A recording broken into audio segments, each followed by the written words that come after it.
Hi everyone, I'm Zach. You might recognize me from the circulation desk upstairs at the library, and I'm happy to be here to share with you my home hobby.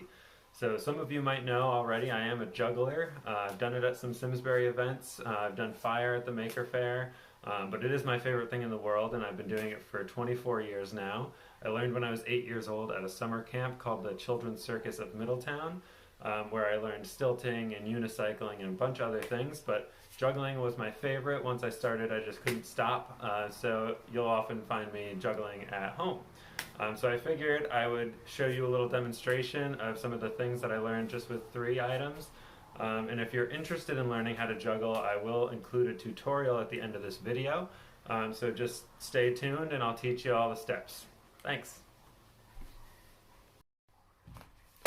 So, without getting into anything too crazy like 5, 6, and 7 props or different types of props, there's plenty of things that you can do with just 3 balls.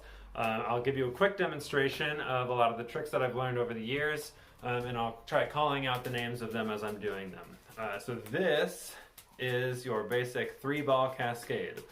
So anyone who juggles probably learns this way. This is the pattern that I will be teaching in the tutorial, so stick around if you want to learn that. Juggling is not usually this pattern. This is juggling, but it's not the basic pattern. You'll see this in a lot of cartoons and comics as like the generic juggling pattern, but this is actually much more difficult. It's a trick called the shower, and you can move on to that once you've perfected your basic 3-ball pattern. There's also the reverse cascade.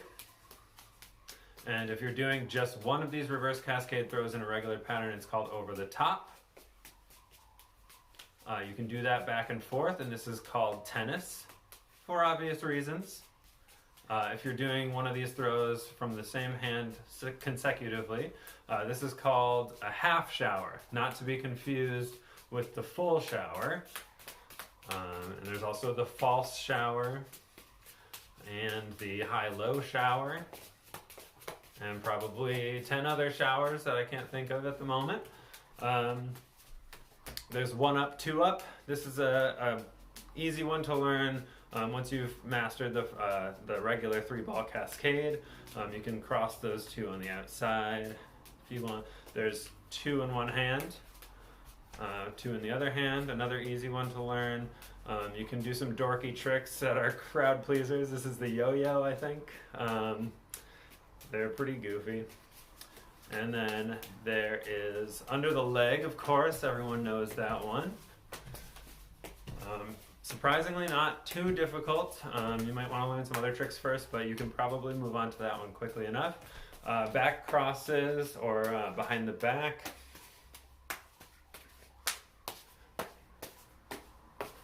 And then there's some numbered tricks like 5-3-1 here, or 4-4-1.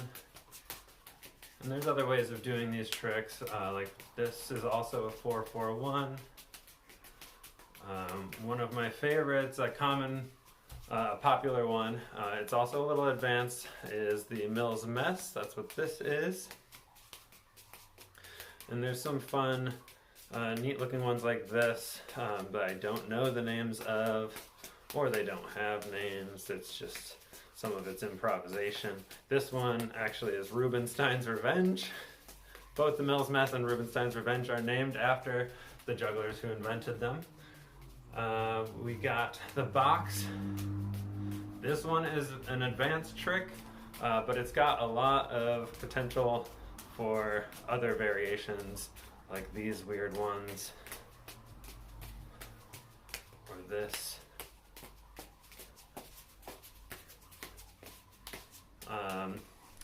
And then maybe some body rolls, some shoulder rolls. And I guess we'll stop there for now. Maybe a nice finish. Oh, another good one. Kick up. Great one to learn if you drop a lot. So that's that. There are so many more tricks to learn. That's just a fraction of what I've got so far. Once you've gotten 3 balls, you can move on to more objects if you're comfortable So there's 4 balls, and there's tons of tricks with those also. 5 balls. It's going to take a while to get to 5 balls, but you know, you can just keep upping the game whatever you want to push towards. You could also move on to different props. There's rings here. These are pretty fun and nice to look at, especially from a side perspective. And you also have neat tricks like those. And my personal favorite, clubs. You can do a lot of things with clubs that you can't do with other props, such as this.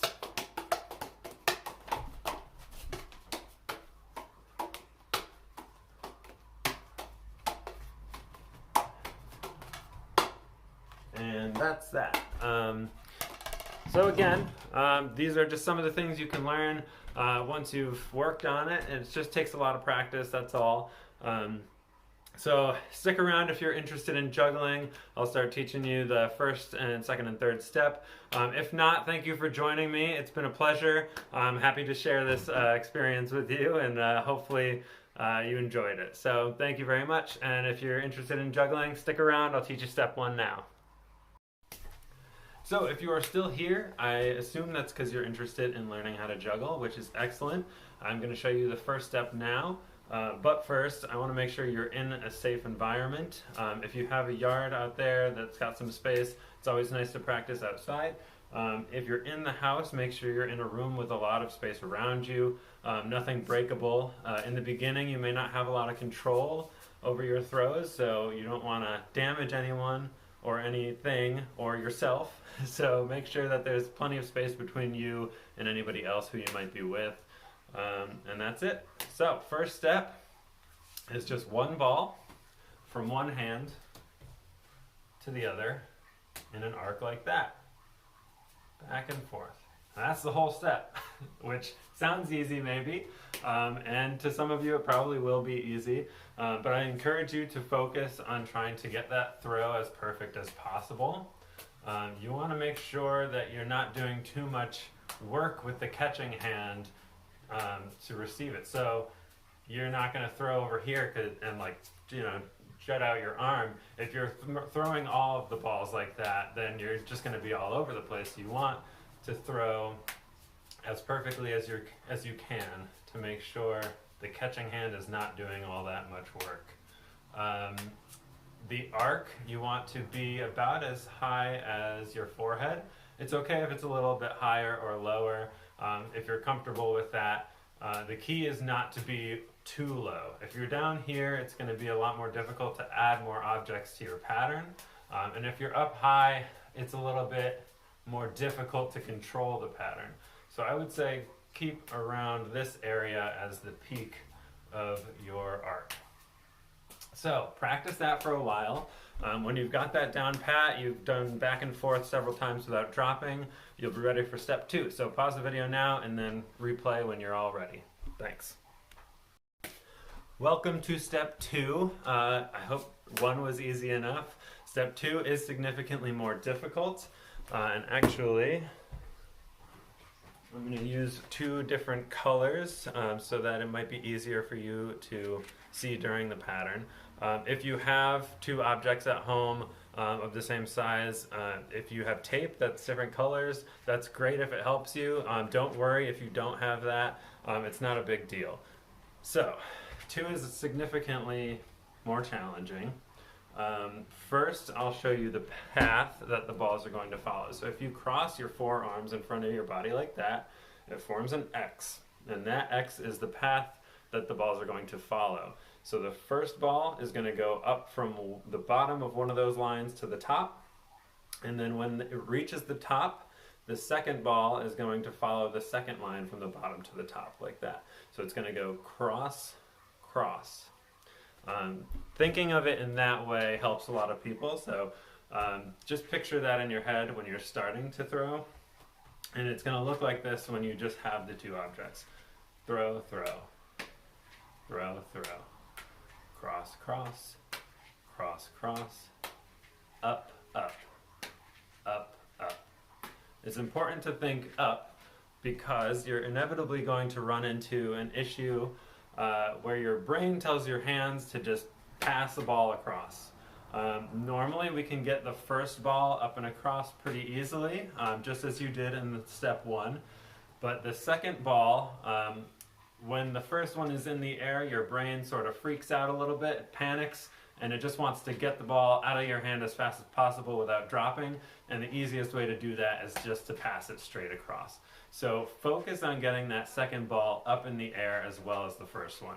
So you'll go up, up, up, up, not, up, pass, up, pass.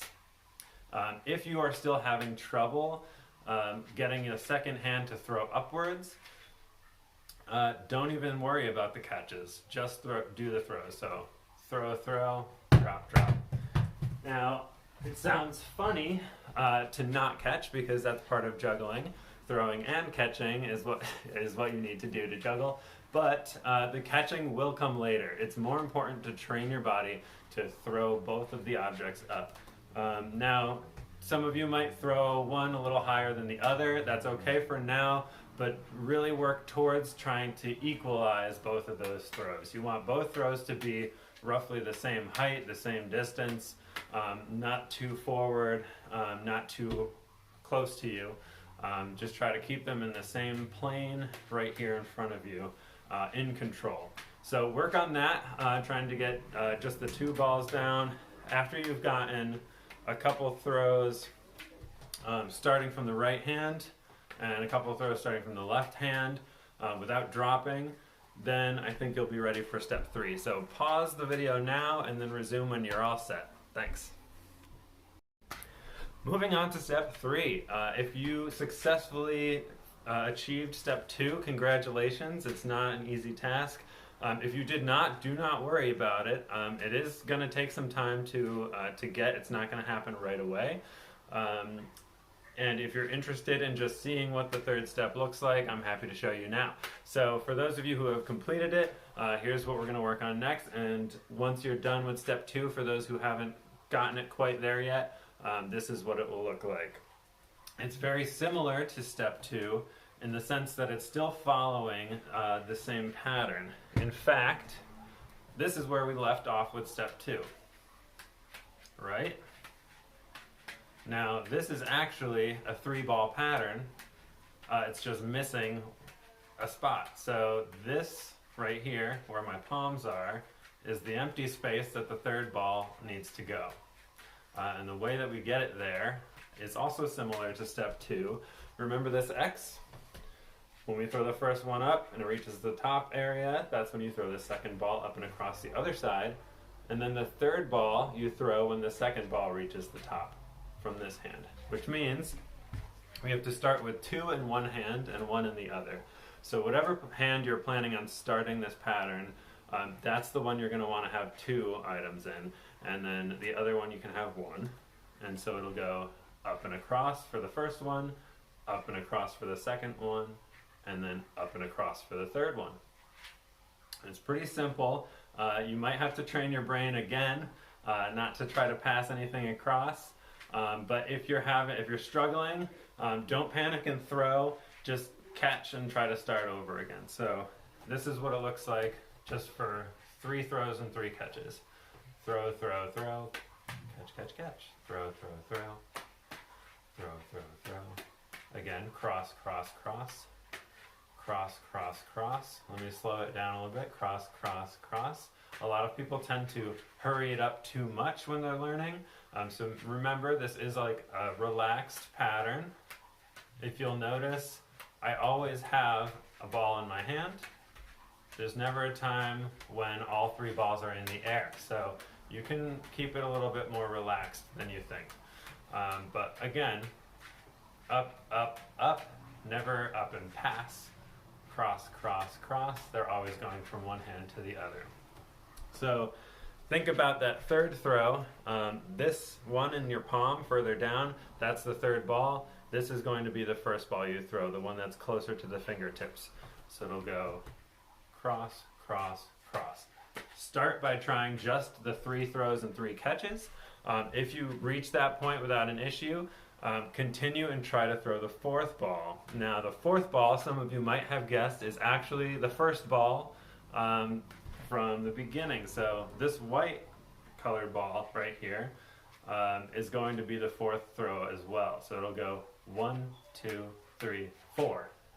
So when the 3rd ball reaches the top of that line, you throw the 4th. And then when the 4th ball reaches the top of that line, you throw the 5th. So it'll keep going. It's just the same basic pattern over and over and over again, and that's juggling. So once you've gotten about 6 catches, you are juggling. That is officially juggling. So you can pause this video now, practice that. If you do run into any issues, I will post some tips after this part. So stick around if you are running into any roadblocks, and I'll help you out with that. Thanks. Thank you for sticking around with me past step 3. If you got step 3, that's awesome. If you did not get step 3, that is still awesome. Don't worry about it. It's not something that you'll probably pick up right away. Sometimes people will get really frustrated with it. They'll practice for hours in a single day, and then they'll drop it and never pick it up again, and that's not how you learn. So one good suggestion is to just practice this for 20 or 30 minutes each day, or maybe every other day. Just give yourself some space between your practice sessions so you don't get too frustrated. And much like exercise, you're gonna start to realize your progress after maybe a week of regular practice. So you'll start out maybe doing a couple catches of 3, and then you start where you left off the next day. Keep going, and then by the end of the week you'll notice you may be doing 4 or 5 or more catches. And it may take longer than that, but just keep drilling it.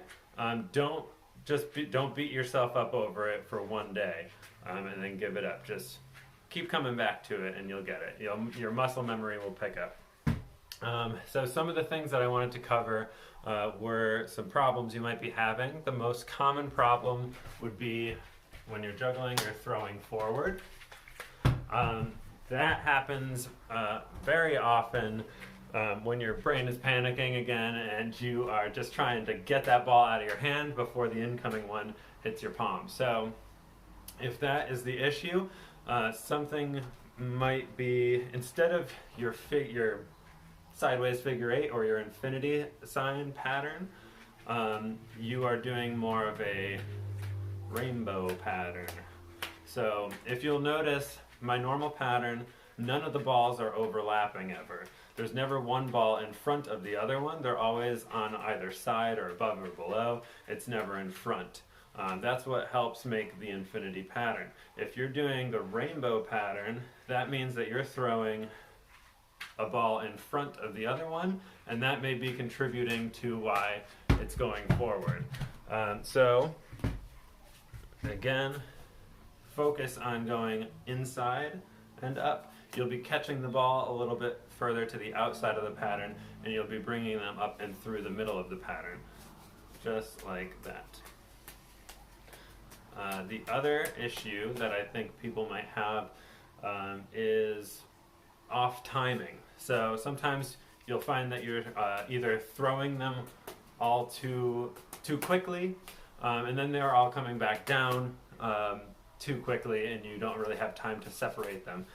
So don't panic. Again, take a breath. Just think about making each throw its own separate throw. And if you're dropping a lot and you're just picking them up and trying to go right back into it, just again take a breath.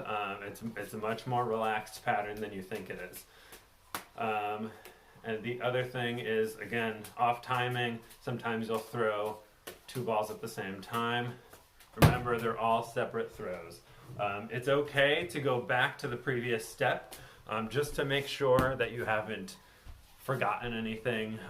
Don't worry about that. Just it's always good to go back and learn the basics all over again. And I guess that's it. If you have any other problems, feel free to post it. I'll do my best to help out.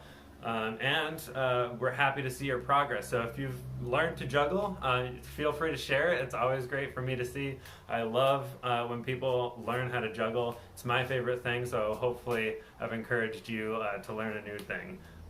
Thank you for joining me in my home hobby, and I hope to hear from you soon. Have a good one. Stay safe.